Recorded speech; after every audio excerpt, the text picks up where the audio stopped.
Goeiedag. Goedendag. Ik ben Borkie. Wij zijn in het Borkie, joh ik? Ja. Ja? Ja, dit is dit stukje. Dat gebruiken wij, zeg maar, dat nog dit stukje. Oh, dit is net jouw eigen land? Nee. Dit is van familie Zeilmaker. Kist dat?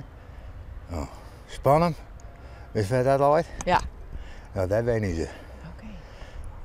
Maar je mag een stukje loonbroeken. Ja, dit hebben we hier niet, hè? Maar dit hing je er altijd bij, dit. Ja, dit erbij. Maar ik hier gewoon mee werken, hoor. Wat dien je? Met agrico. Aardappelen. Middenmeer. Alle dagen daar sluit ik over. Dat heb ik met elkaar wel, nou, 20 jaar denk ik. Alle dagen. En je bent hier in Mullum of in Haas? Nee, hier, verderop. Kijk in Mullum en ik 34 jaar wennen. En nou, dit is weer nou de laatste die bijna naast me kwam. Dat was de 6e voor geloven. Dus die 5 heb ik nooit een woordverschil met had. Nooit. Altijd met hier woont, dan had ik anders had ik aan afwoond. En dan komt zo'n tuig uit Harlingenweg en mis. Nou en Je bent een beetje voetpest of? Nou ja, uit een kanaal. Wat wie er dan?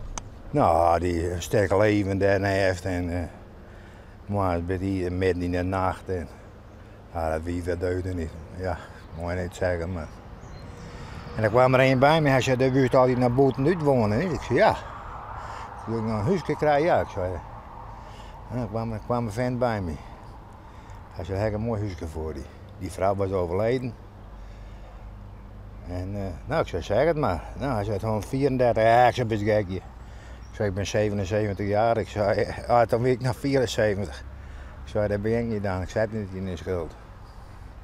Nou, later kwam er nog een keer. Hij zei, 112. Ik zei, nou ga ik even naar de bank en als ik een paar cent erbij krijg en dan is het verkocht.